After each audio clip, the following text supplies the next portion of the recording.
மாநிலத்தை கெடுத்த அதிமுக, மாநிலத்தை கண்டுகொள்ளாத பாஜக, இந்த கள்ள கூட்டணியை மக்கள் அடையாளம் கண்டு கொண்டிருக்கிறார்கள். மக்கள் நலனே முக்கியம்னு செயல்பட்டு கொண்டிருக்கக்கூடிய நமது திராவிட மாடல் தமிழ்நாட்டு மக்களாகிய நீங்கள் துணை இருப்பது போல உண்மையான வளர்ச்சியை நமது நாடு காண ஒட்டுமொத்த இந்திய மக்களும் தயாராகிவிட்டார்கள். பாசிசத்தை வீழ்த்த இந்தியாவை காக்க ஸ்டாலின் அழைக்கிறேன். ஃபர்ஸ்ட் லைன் நேயர்களுக்கு வணக்கம். இப்போ என்னென்னா, ஒரு நாட்டிலேயே வைரலாக ஒரு வீடியோ போயிட்டுருக்கு, ஒரு செய்தி பரபரப்பாக போயிட்டுருக்கு. அப்படின்னு பார்த்தீங்கன்னா, இதுவரை யாருமே சொல்லாத செய்தி, ஏன் ராகுல் கூட சொல்லாத செய்தி, எதிர்க்கட்சிகள் யாருமே துணிந்து வெளியிடாத ஒரு செய்தி, கண்டுபிடிக்க முடியாத ஒரு செய்தியை அரவிந்த் கெஜ்ரிவால் டெல்லி சட்டப்பேரவையில் சொல்லியிருக்காரு. அதை தொடர்ந்து தான் மிக கடுப்பாயி ஆத்திரமடைந்து இவரை அழித்தே தீர வேண்டும் என்று அவர் கைது செய்யப்பட்டிருக்கிறார் அப்படின்ற ஒரு தகவல் வெளியாக இருக்குது. அவர் என்ன பேசினார் அப்படின்ற அந்த ஸ்பீச் இருக்கு இல்லையா, 15 நிமிஷம் அரவிந்த் கெஜ்ரிவால் டெல்லி சட்டப்பேரவையில் பேசியிருக்காரு. அது அவை குறிப்பிலையும் பதிவாகி இருக்கிறது. இதனால்தான் ஆத்திரமடைந்த மோடி அவரை உடனே தூக்குன்னு சொல்லி சாயந்தரம் தூக்கி கொண்டு போய் ஜெயிலில் வச்சுருக்காங்க அப்படின்றாங்க. அப்படி அரவிந்த் கெஜ்ரிவால் என்ன தான் சொன்னார், அப்படி என்ன இதுவரை வெளிவராத செய்தி, அதிர்ச்சி தரக்கூடிய செய்தி என்ன அப்படின்னு பார்த்துடலாம். நம்ம அவர் ஹிந்தியில் பேசியிருக்காரு. அதோட டிரான்ஸ்லேஷனை நான் உங்களுக்கு இப்போ டீட்டெயிலாக சொல்கிறேன்.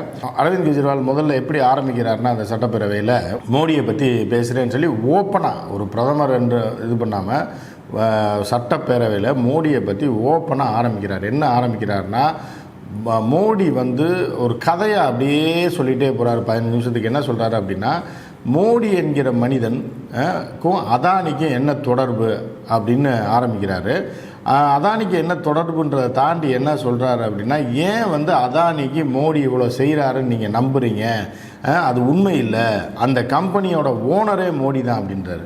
எது அதானி நிறுவனங்கள் இருக்குல்ல, அந்த நிறுவனங்களுடைய ஓனரே யார் அப்படின்னா மோடி. எதற்காக மோடி அந்த நிறுவனத்தை ஆரம்பித்து அதானி கையில் கொடுத்துருக்காரு, எதுக்கு அதானியை டெவலப் பண்ணுறாருன்றதான் கதையாக சொல்கிறாரு. அந்த கதையை நான் சொல்கிறேன் கேளுங்க.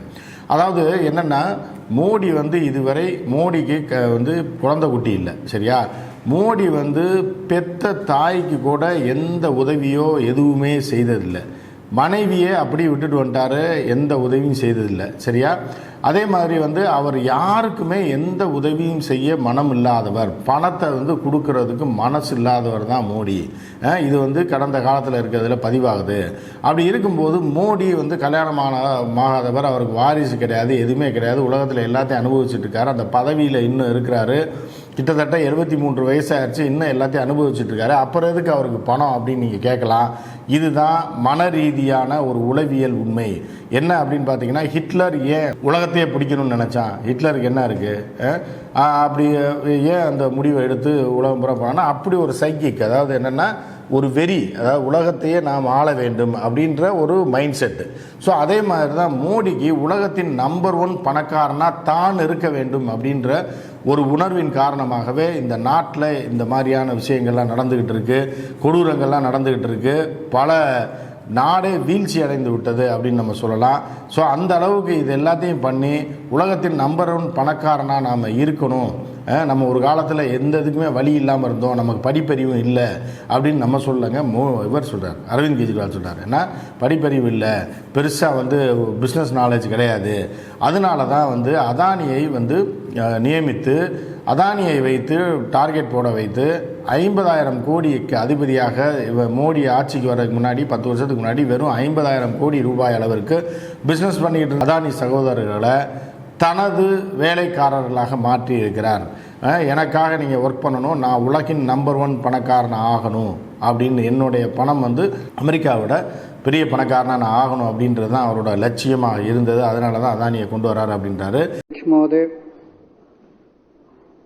अभी कुछ दिन पहले बीजेपी का एक बहुत बड़ा नेता मिला मेरे को, उससे काफ़ी लंबी चर्चा हुई मेरी, और उसने जो जो बातें बताई वो इतनी चौंकाने वाली थी कि आप सब सुनोगे तो रोंगटे खड़े हो जाएंगे। उसने मेरे से पूछा कि केजरीवाल जी, आपको क्या लगता है, मोदी जी अडानी की इतनी मदद क्यों करते हैं? मैंने कहा दोस्त हैं दोनों, इसीलिए करते हैं। कहते बस इसलिए। कहता मोदी जी ने आज तक किसी के लिए कुछ नहीं करा, अपनी वाइफ के लिए कुछ नहीं करा,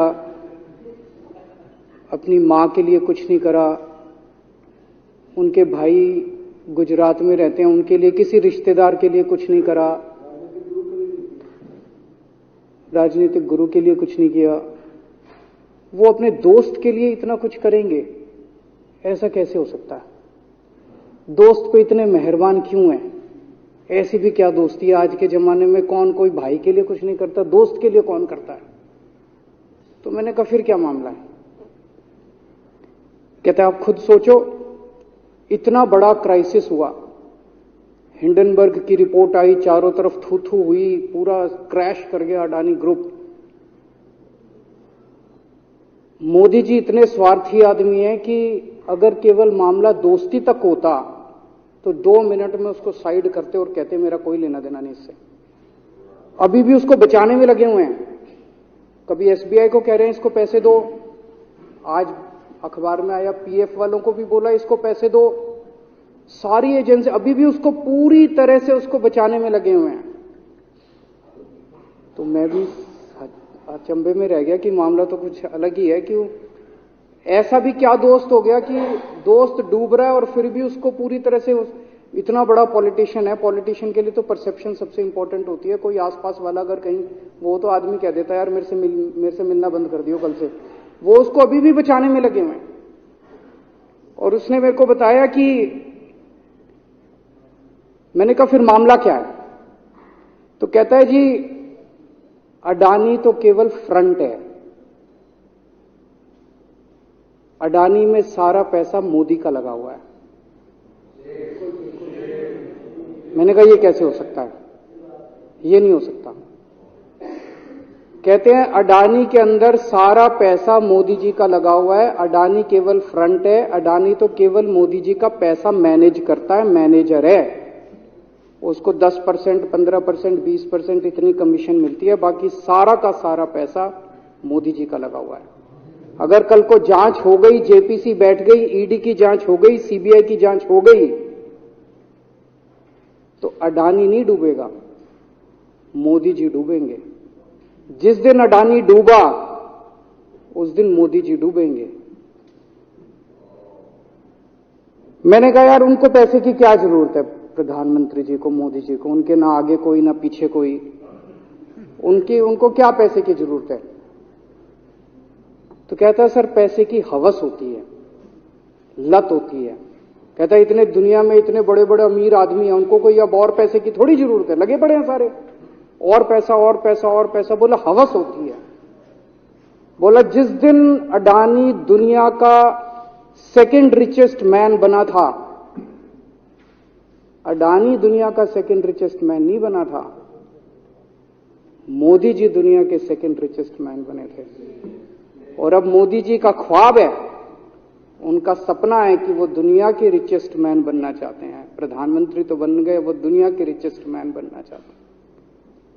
फिर उसने मेरे को एक एक करके, मैं बड़ा धीरे धीरे उसकी बातों पे, पहले तो मैं एकदम शॉक हो गया ये कह क्या रहा है कि अडानी के अंदर सारा पैसा मोदी जी का लगा है। फिर वे धीरे धीरे उसने एक एक करके बातें खोल के समझानी चालू की। कहता है मोदी जी श्रीलंका गए, श्रीलंका के राष्ट्रपति राजापाक्सा हैं। राजापाक्सा को मोदी जी ने जबरदस्ती करके वहां का विंड प्रोजेक्ट अडानी को दिलाया। क्यों दिलाया? मैं आप लोगों से पूछना चाहता हूं, आप में से कोई विदेश जाएगा तो वहां की किसी एजेंसी को जबरदस्ती करके अपने भाई को, रिश्तेदार को ठेका दिला के आओगे क्या? ऐसे कोई करता है क्या? मोदी जी ने जबरदस्ती राजापाक्सा के ऊपर प्रेशर डाल के वहां का विंड प्रोजेक्ट अडानी को दिलाया। अडानी को नहीं दिलाया, खुद लिया वो प्रोजेक्ट। वो मोदी जी का प्रोजेक्ट है, वो अडानी का प्रोजेक्ट नहीं है। और ये बात कैसे निकली? वहां का जो बिजली बोर्ड है श्रीलंका का, जैसे अपने यहां स्टैंडिंग कमेटी असेंबली की, आखिरी मोमेंट पे वो कंडीशन हटा दी गई। बोले कोई एक्सपीरियंस की जरूरत नहीं है। 6 एयरपोर्ट नीलामी पे थे, 6 के 6 एयरपोर्ट अडानी को दे दिए। अडानी को नहीं दिए, मोदी जी ने वो खुद 6 के 6 एयरपोर्ट खुद अपने नाम कर लिए। आज 2021 नवंबर में एयरपोर्ट टेक ओवर किए, 2023 1.5 साल हुआ है। 1.5 साल के अंदर आज एयरपोर्ट का 30%, पूरे देश का एयरपोर्ट का जितना धंधा है, बिजनेस है, उसका 30% बिजनेस जो है वो मोदी जी के पास है। 30%, 1.5 साल के अंदर इतना बड़ा भारत देश, इतने एयरपोर्ट, 30% एयरपोर्ट का बिजनेस आज मोदी जी के पास है। एक और बड़ी इंटरेस्टिंग चीज हो रही है, ये ईडी और सीबीआई को इस्तेमाल करके बंदूक यहां रख के लोगों की फैक्ट्रियां छीनी जा रही हैं। मतलब 10 अक्टूबर 2018 को 10 अक्टूबर 2018 को कृष्णापट्टनम पोर्ट के ऊपर इनकम टैक्स की रेड हुई और 6 अप्रैल 2020 को 1.5 साल बाद वो पूरा एयरपोर्ट अडानी ने खरीद लिया। उसके यहां बंदूक रख के उसको कहा या तो दे दे और या जेल। तो वो अडानी ने नहीं खरीदा, वो मोदी जी के पास चला गया कृष्णापट्टनम एयरपोर्ट। 10 दिसंबर 2020 को एसीसी और अंबुजा सीमेंट पे रेड हुई और 2 साल बाद 16 अक्टूबर 2022 को दोनों सीमेंट प्लांट मोदी जी के पास चले गए। 2020 जुलाई को मुंबई एयरपोर्ट का मालिक था जीवीके, उसके ऊपर सीबीआई और ईडी की रेड हुई, एफआईआर हुई और 1 महीने बाद मुंबई एयरपोर्ट जो है वो मोदी जी के पास चला गया, अडानी के पास चला गया। तो ईडी और सीबीआई पे रेड कराते हैं, उसको धमकाते हैं फैक्ट्री वाले को, कंपनी वाले को कि या तो जेल जा और या तेरी फैक्ट्री हमको दे दे। ये इधर तो सुनते थे हरियाणा की तरफ एक पिच्ची, इधर इसकी फैक्ट्री भी छीन ली, पंजाब में भी सुनते थे इसकी भी फैक्ट्री छीन ली, इसकी। पूरे देश के अंदर ये इतनी गुंडागर्दी मची पड़ी है कि ईडी की रेड करा देते हैं, सीबीआई की रेड करा देते हैं, यहां बंदूक रखते हैं और कहते हैं या तो फैक्ट्री दे दे और या जेल जा। ये क्या चल क्या रहा है इस देश के अंदर? 1947 से लेके 2014 तक 67 साल में भारत देश ने, सारी सरकारें जितनी आई सबने मिलके 55 लाख करोड़ रुपए का कर्जा लिया था भारत सरकार ने। 2014 से 2022 7 साल के अंदर 85 लाख करोड़ रुपए का कर्जा ले लिया, दुगने से भी ज्यादा। जितना 67 साल में लिया था उतना 7 साल में ले लिया। ये पैसा गया कहां? ये पैसा गया कहां? ये सारा इनकी जेब में गया। तो मैं जनता को कहना चाहता हूं, आप तो जीएसटी देते हो, अपने बच्चों का पेट काट के टैक्स देते हो, दूध पे, दही पे, हर चीज पे जीएसटी देते हो। वो जीएसटी का पैसा जाता है जनता की उसमें खजाने में, वहां से वो जाता है अडानी के खजाने में और वहां से वो जाता है मोदी जी के खजाने में। இதில் அதானிக்கு என்ன இதுன்னு பார்த்தீங்கன்னா 15% 20% கமிஷன், அவ்வளோதான். ஓனர் மோடி தான், ரைட்டா? அந்த பினாமி பேரில் அதானி வந்து இந்த நிறுவனங்களை நடத்துவதால் அதானிக்கு 15% 20% கமிஷன் கொடுக்கப்படுகிறதுன்னு சொல்கிறாரு அரவிந்த் கெஜ்ரிவால். இது வந்து எல்லாருக்குமே ஷாக்கிங் ஆயிடுச்சு. என்னங்க அப்படின்னா, அவர் இன்னொரு விஷயத்தையே சொல்கிறார். என்னென்னா, அமெரிக்காவுக்கு ஒரு முறை இப்போ முதலமைச்சர் ஆகிறதுக்கு முன்னாடி டூர் போயிருக்காரு. யார்? மோடி. போகும்போது வாசலில், ஒயிட் ஹவுஸ் வாசலில் அந்த கேட்டுலாம் தாண்டி ஒரு 1/2 கிலோமீட்டர் பின்னாடி எல்லாம் நின்று ஃபோட்டோ எடுக்கிற இடம் ஒன்று இருக்குது. ஸோ அந்த இடத்துல அந்த கேட்டில் இவர் ஒரு நண்பர் வாசல் நின்று ஒரு புகைப்படத்துக்கு போஸ் கொடுத்துருக்காங்க. அப்போ தான் இவர் இதை முடிவு பண்ணியிருக்கணும் அப்படின்றாங்க. என்னென்னா, நம்ம இங்கே வந்து ரோட்டில் நிற்கிறோம், இந்த மாளிகையை வெளியிலேருந்து தான் பார்க்குறோம், ஆனால் இந்த மாளிகையை விலைக்கு வாங்கணும், இல்லைனா இதை விட பெரிய ஆளாக நம்ம ஆகணும், நம்ம உலகத்தின் நம்பர் 1 பணக்காரனை ஆகணுன்றது தான் மோடியோடைய லட்சியம் அப்படின்னு சொல்லி அரவிந்த் கெஜ்ரிவால் சட்டப்பேரவையில் பதிவு செய்திருக்கிறாரு.